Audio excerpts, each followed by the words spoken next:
There was once a garden so perfect that no one in it had ever cried. No one had ever been sick. No one had ever been afraid, not even once. And then, on one ordinary day, two people made one small choice, and everything changed.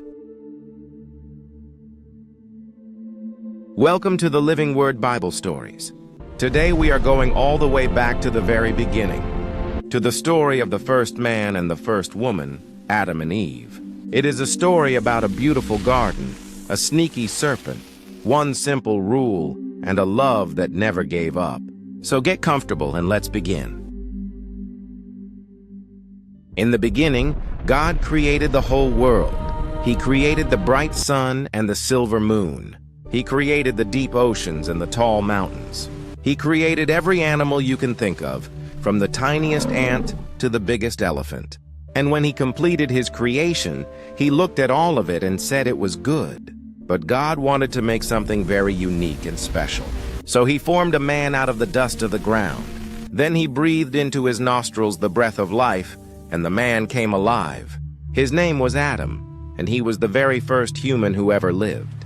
God planted a wonderful garden for Adam to live in, called the Garden of Eden. Imagine the most beautiful place you have ever seen, and then make it even better. There were trees heavy with fruit. There were rivers that sparkled in the sunlight. There were flowers in every color and soft grass everywhere you stepped. It was warm, it was peaceful, and it was perfect. God gave Adam an important job. He told him to take care of the garden and to name all the animals. So Adam looked at each one and gave it a name. The long-necked one became a giraffe. The one with stripes became a zebra. One by one, Adam named them all. Can you imagine a job like that? Walking through the most beautiful place in the world, meeting every single creature for the very first time, and getting to decide what each one would be called. That was Adam's life. Every day was full of wonder. The sun was warm, the food was sweet, and there was nothing anywhere to be afraid of. But God noticed something.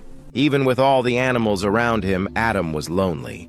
None of the animals could really talk with him or be his friend in the way he needed. So God said it was not good for the man to be alone. He decided to make a helper, a partner, someone just right for Adam. God made Adam fall into a deep sleep. And while he slept, God took one of his ribs, and from it he made a woman. When Adam woke up and saw her, he was so happy.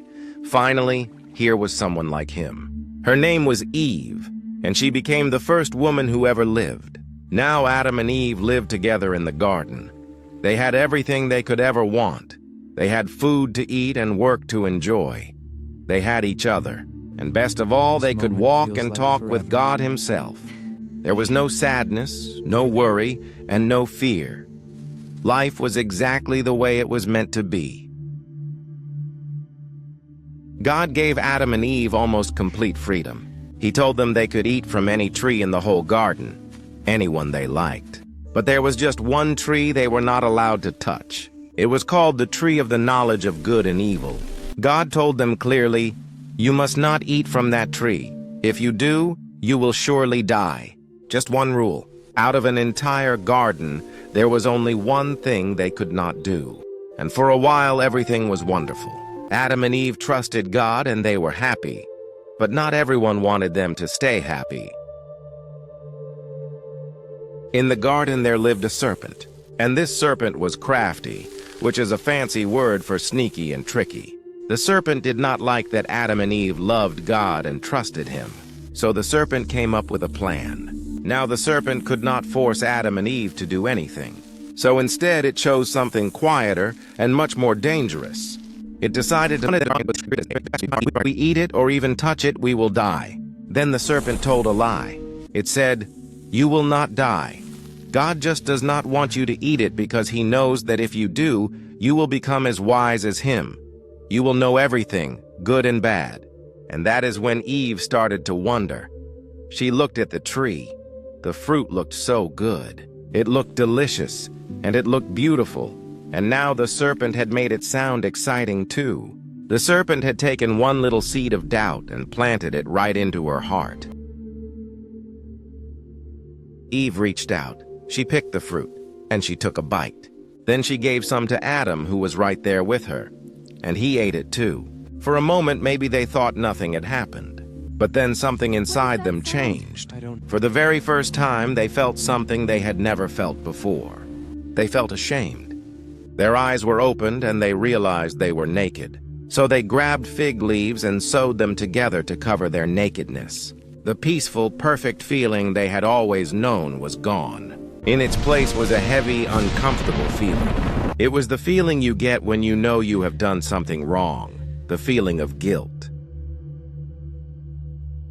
In the cool of the day, God came walking through the garden the same way he always did. And normally Adam and Eve would have run to meet him. But this time they did the opposite. They ran away and hid among the trees of the garden. God called out to Adam, "Where are you?" Now, of course, God already knew where they were and what they had done. But he wanted Adam to come and tell him himself.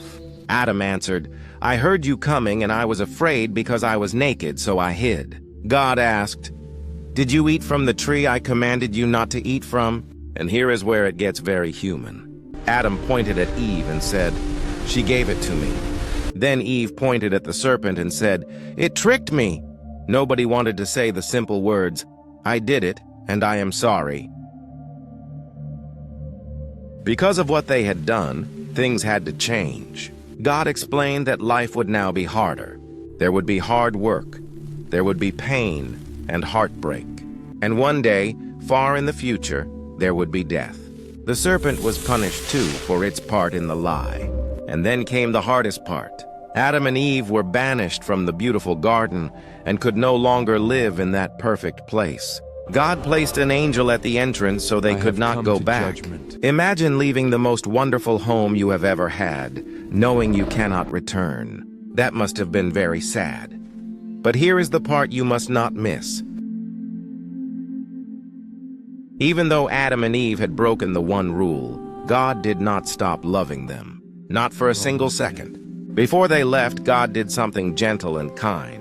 He made clothes for them out of animal skins, so they would be covered and cared for. He did not have to do that. But that is who God is. Even when we mess up, he still looks after us. God is loving and merciful, and at the same time impartial in his judgment. And God made a promise.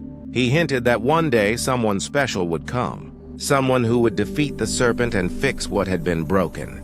That promise was like a tiny light shining in a dark moment. It was God's way of saying, "This is not the end of the story. I have a plan, and I will make things right again." So what can we take from the story of Adam and Eve? First, we learn that our choices matter. Adam and Eve had everything, and one choice changed their destiny. The things we choose to do, even the small ones, are important. Second, we learn that hiding never helps. When Adam and Eve did wrong, they ran and hid and blamed others. But God already knew. It is always better to be honest, to say sorry, and to come close to God rather than run away from him. And third, and this is the most important one, we learn that God's love does not give up. Adam and Eve made a big mistake, but God still cared for them, and he still had a plan to rescue them. No matter what we do, his love is bigger. That is the very first story of people, and it is only the beginning of one great big story that runs all the way through the Bible. If you enjoyed this story and you want to discover more, make sure you hit that like button and subscribe to the Living Word Bible Stories so you never miss what comes next. There are so many more adventures waiting for us. We will see you in the next one.